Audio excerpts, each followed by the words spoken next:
Writers love talking about character goals. What does your protagonist want?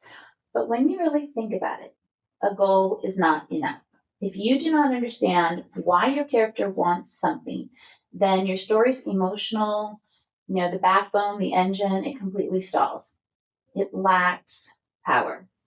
Today, we're digging into the difference between motivation and goal, and basically how the underlayer of motivation and why a character wants something is the thing that actually drives your story forward. Stick around to the end for a quick exercise I have for you. It's going to help you dig a little deeper into the why, which is the thing that's going to help your characters and their connection to your readers. And that's what we want. Hi, y'all. I'm Melissa Bourbon, a best-selling author of over 35 novels, writing coach, founder of Writer's Spark Academy. Every Thursday, I'm here to talk about storycraft, which is character, structure, tension, all of those super great things that make a reader stay up too late to saying one more chapter, one more chapter, one more chapter. I love getting emails from readers who tell me that. If you haven't already, please hit that subscribe button so you get updates on all the Craft Thursday and Marketing Monday videos. Okay, let's get to it. Let's first define goal versus motivation. A goal is what your character wants. Simple. The motivation, also simple, is why they want it. They need to go together. You cannot have a goal without a motivation, or your story is going to feel really flat. Your story needs both of these things because motivation is the thing that gives a goal meaning. Without it, your character's actions are going to feel really hollow or pointless. There's no purpose behind them. Okay, let's say your character's goal is to find a lost spell book, which is kind of part of the goal my protagonist has in my book, House of Spells and Secrets. That's one thing that she needs, is to find this missing book. But I had to answer the question of why. Why does she want this? Why is it important? The motivation could be because she believes it's going to free her family from an old curse. Or maybe it's because she needs a spell she knows is inside that book to change a frog into a prince. Or it could be because she needs to destroy this book in order to protect her sisters. Whatever the reason, it's that motivation that makes it important. And that's also the thing that makes us care.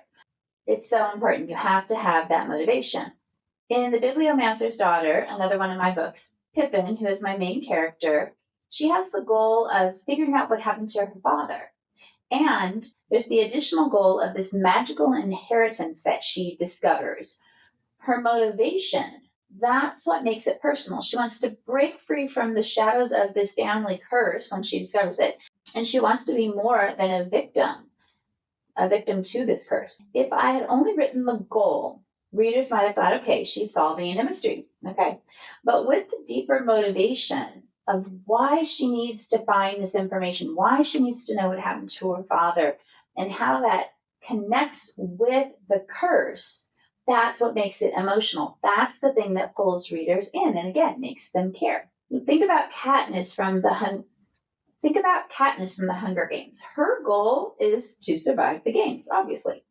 But it's her motivation. It's not for the glory, right? But her motivation is to protect her sister. That's why every single decision or choice that she makes is magnified. It's not about winning. It's about her love and her duty and also survival. Because if she doesn't make it, then what happens to her sister? Same with Frodo in Lord of the Rings. His goal is to destroy the ring, yes, but his motivation is to protect the world and his friends from the corruption that it brings. In Pride and Prejudice, Elizabeth Bennet, one of my favorites, has a pretty basic goal. Her goal is to get married, but it's on her own terms. And her motivation for that is because she wants independence, freedom from the sort of economic pressures that force her and her sisters and everybody she knows into these unwanted matches because they're women. It doesn't matter what genre you write. Motivation underneath is always what makes us feel something. So your character has a goal, but it's that motivation that's the driving force. Okay, motivation also helps shape the conflict of a story. So goal plus obstacles plus motivation equals conflict. When you know your character's motivation, Your conflicts they really will write themselves. So let's go back to House of Spells and Secrets. My character is Rowan. One of her goals is to uncover what happens or discover what happens or find her missing grandmother, Everly. Of course, she wants to, save her from whatever her fate may be. But there's an even bigger motivation behind this. What is really driving her in her core is her fear of losing her family's magic, her legacy, and maybe even herself. So yes, she wants to save her grandmother, but there's more to it. There's like these underlayers to it. Every obstacle she faces isn't just a plot twist, then it becomes sort of a test of who she is, what she'll sacrifice, and all of these help her grow into her power. Her motivation is basically fueling the emotional stakes of the story. In Frozen, Elsa wants to control her powers. Why? Because she wants to protect herself. That makes every conflict center around that basic fear that she had. Daenerys Targaryen in Game of Thrones initially wants to claim the throne, right? Her reason is so that she can end the tyranny that's happening in the Seven Kingdoms and prove that she is not her father. That works until her motivation gets corrupted, and then that leads to a new goal and a new motivation, which takes the conflicts in a new direction. Motivation transforms external conflict and it raises the internal stakes. It gives a reason for the goal, which is what makes readers stay invested. We all respond to emotions because these are part of the human experience that we all have. We all experience these emotions in different ways so we can connect to them. Okay, here's that quick exercise. Try this. Write down your character's goal. Okay, then ask yourself why, not just once, but 5 times. Here's an example. Let's say Julie wants to open a bakery. Why? Because she loves baking. Why? Because it connects her to her late grandmother. Why? Because it's how she feels close to her family. Why? Because she needs to prove herself that she can realize her dream. Why? So she can carry on her family's legacy. So by asking why several times, I'm getting a little bit deeper into the core of my character and what is really driving that goal.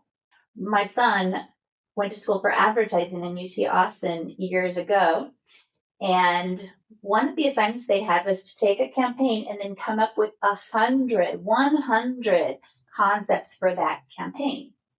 That was incredibly hard to do, but it's when you get deeper and deeper and deeper and have to try harder and harder and harder that you get past the fluff and the superficial and what everybody's going to think of. You get to those levels that make it more interesting. So if you do this exercise, you're going to find emotional threads that make your reader care. And that is really like your story's heartbeat. If you're writing fantasy, maybe your character wants to reclaim a throne.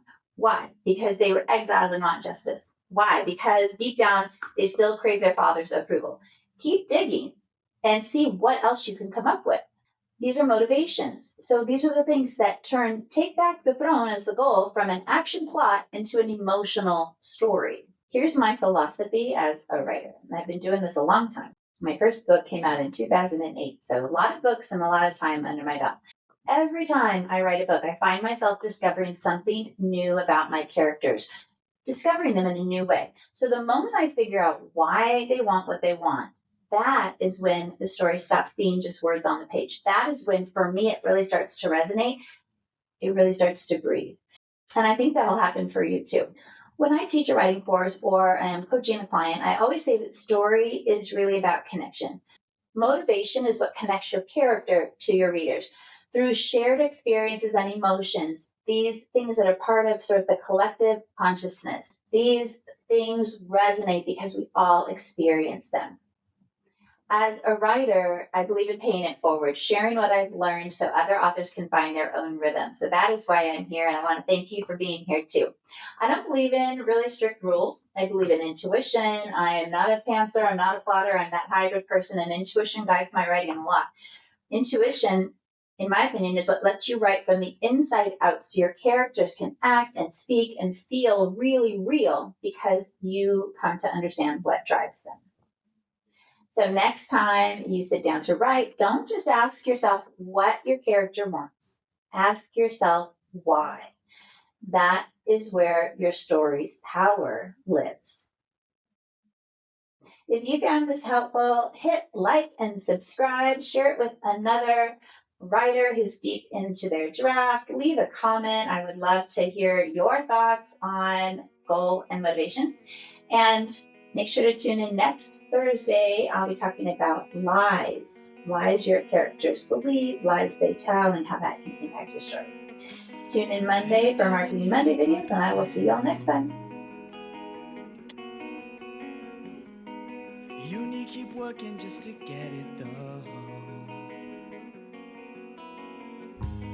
I know she carried your whole world.